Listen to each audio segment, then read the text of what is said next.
Very good morning to all.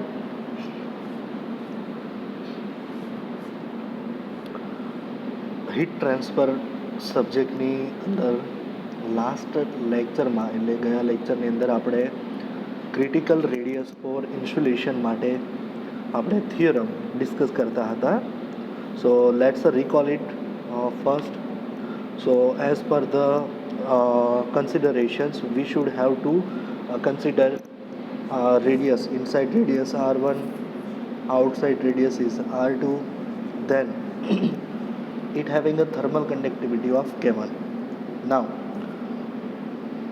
using a insulating material, so one type of layer is wrapped on the outside surface of the pipe, and this insulating material having a thickness it having a thermal conductivity of K2, okay, and heat is transferring from inside to outside. So inside temperature is Ti, outside is T0.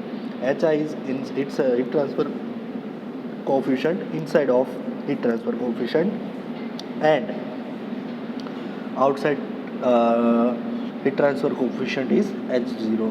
So just to simply add the equation, or put the equation of Q is equal to delta T upon R, and just simplified that, and at the last of we find equation number 2.54.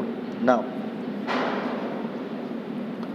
in the equation of 2.54, all parameters except the outer radius of insulation are considered as a constant, because only R3 depend upon the thickness of insulations. Okay, so here all these parameters from the equation number the R3 वाला जो term है insulating material, the thermal conductivity વાળું જે material છે એટલે કે insulating material છે તેના પર ડિપેન્ડ કરશે કોણ?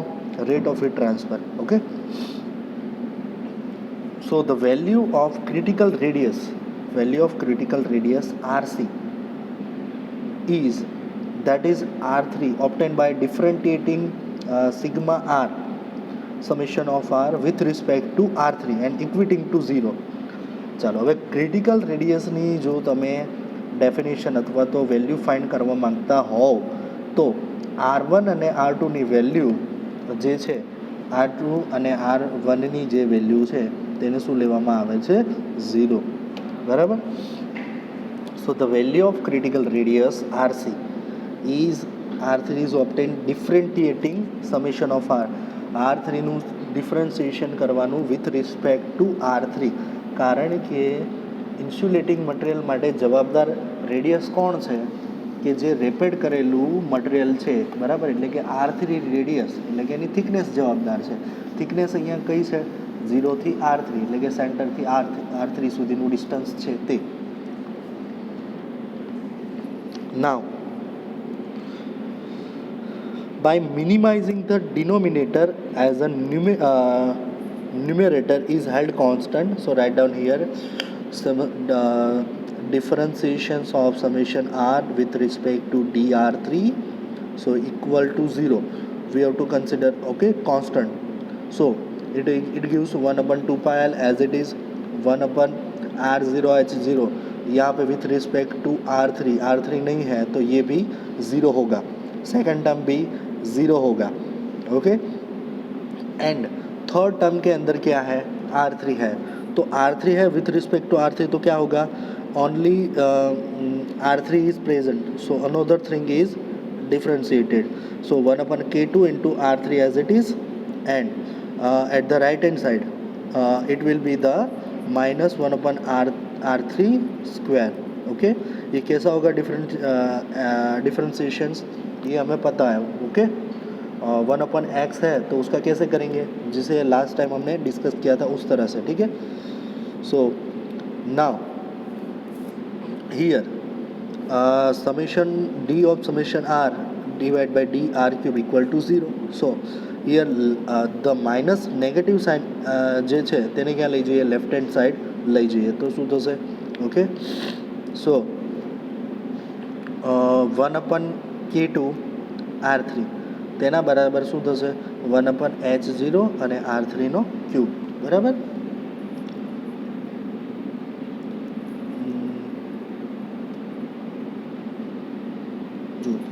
આ ટર્મ છે ને તેને 0 છે, 0ની અહીંયા નીચે મલ્ટીપ્લાઇડ કરીએ તો શું થઈ જશે? 0 થઈ જશે. 0 સાથે મલ્ટીપ્લાઇડ કરીએ એટલે 0. હવે બાકી કેટલી ટર્મ રહી? બાકીની ટર્મ શું છે? આ છે, બરાબર. this is the remaining term. So what should be here? k1 k2 1 अपन k2 r3 is equal to, इसको क्या करेंगे? इक्वल टू की उस साइड ले जाएंगे तो ये नेगेटिव है तो क्या हो जाएगा? Positive. Where k2 upon h0, k2 upon h0 ये दोनों टर्म है. k2 अपॉन h0 उसे हम क्या करेंगे? कहेंगे rc. ठीक है, तो rc को क्या कहाँ मल्टीप्लाइड करेंगे? ये rc r3 है, k2 को यहाँ मल्टीप्लाइड करेंगे तो क्या हो जाएगा? k2 upon h0. तो उसकी जगह पे क्या लिखेंगे हम? rc. So rc is equal to k2 upon h0. So it is kilo per watt per hour unit and k is equal to k2. बराबर. Thermal conductivity of insulating material h is equal to h0. बराबर. એટલે શું લખાશે? rc is equal to k upon h.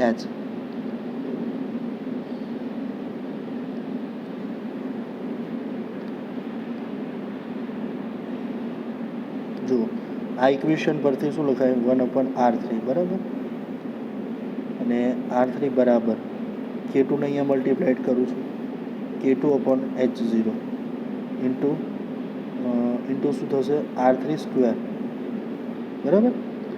r3 અને square, તો square છે, બરાબર. r3 નો square અને અહીંયા પણ r3 છે તો એક r3 કેન્સલ થઈ ગયું. બરાબર. Okay.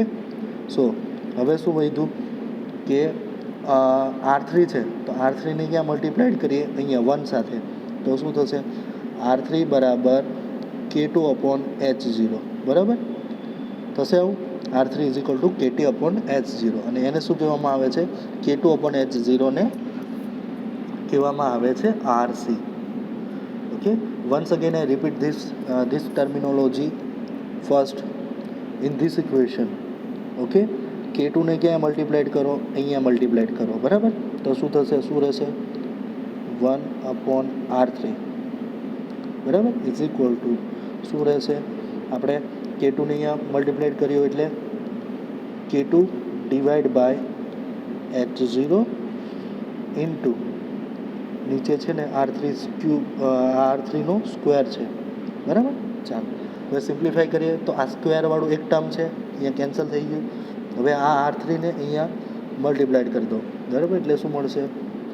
r3 is equal two k2 upon h0 અને k2 અપોન h0 ને શું કીધું છે આપણે?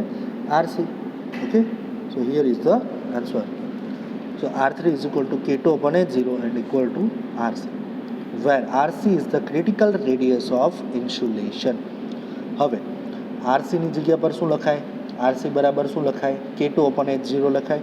બટ k2 એટલે કે ઓવરઓલ થર્મલ કન્ડક્ટિવિટી આપણે લઈએ તો શું લખાય? k. અને ઓવરઓલ હીટ ટ્રાન્સફર કોફિશિયન્ટ લઈએ તો h. બરાબર. તો k is equal two k2 બરાબર શું થશે? Thermal conductivity of insulating material. h is equal to શું થશે? s0. તો એનો મતલબ convective heat transfer coefficient at another surface of insulation. Okay. And rc તો શું થશે? k2 upon h0 is equal to k upon h. તો the heat loss is a maximum. તો એ જગ્યા પર શું થશે? Heat loss maximum. Now let's see a definition. Critical radius of ઇન્સ્યુલેશનની ડેફિનેશન જોઈએ.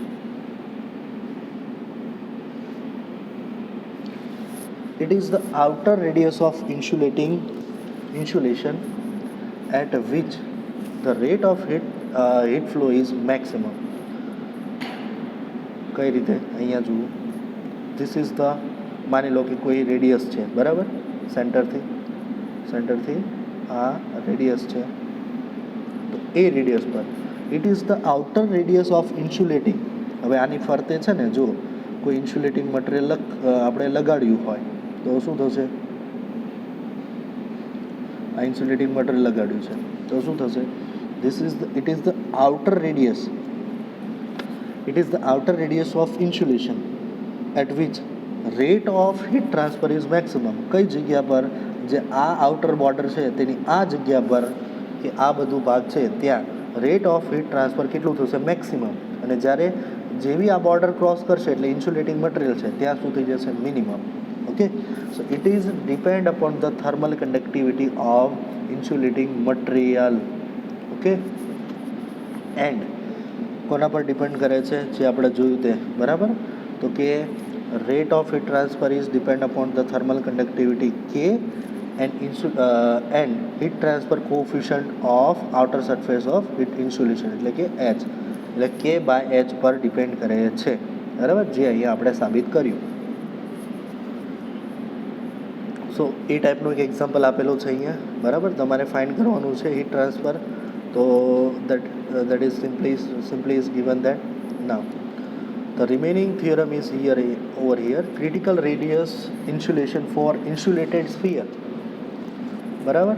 ઇન્સ્યુલેટેડ સ્પીયર હોય અને આ જે હતું આ થિયરમ એ કોના માટે હતું, this will be for a critical radius for insulating, એટલે કે કોઈ પાઇપલાઇન એટલે સર્ક્યુલર માટે હતું, બરાબર.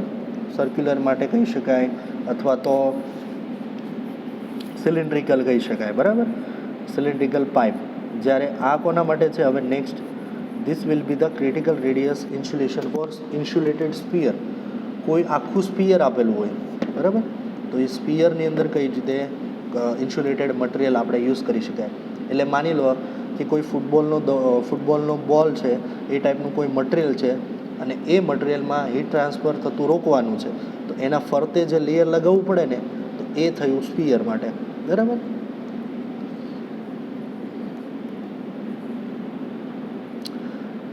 સૌથી પહેલાં સ્પીયર માટે બધા માટે કન્ડિશન કઈ વેરી થાય, આપણને ખબર છે, Q is equal to delta T upon R, બરાબર. આર એટલે કે સમેશન, આર એટલે કે ત્રણેયનો સરવાળો, R1 plus R2 plus R3, જેટલા રેઝિસ્ટન્સ હોય એટલા, બરાબર, એટલે સમેશન આર. સો સ્પીયર માટે એઝ ઇટ ઇઝ પહેલાં સૌથી પહેલાં ધારી લેવાનું શું થશે, R1 RB the inside radius, R1 is the inside અને R2 outside radius. Same figure આવશે, બરાબર. અને R3 જ્યાં છે ત્યાં શું છે, ઇન્સ્યુલેટિંગ મટીરિયલ લગાવેલું છે, બરાબર. અને R2 is also inner radius of insulation, બરાબર. એટલે કે માની લો કે ફિગર ડ્રો કરીએ આપણે તો આ રીતે થશે. આ શું છે, કોઈ સ્પીયર છે, એ સ્પીયરની ફરતે આપણે શું લગાવીએ છીએ, આ માની લો કે આ આપણે લગાવ્યું ઇન્સ્યુલેટિંગ મટીરિયલ અને આ થઈ એની થિકનેસ, બરાબર. This is the thickness.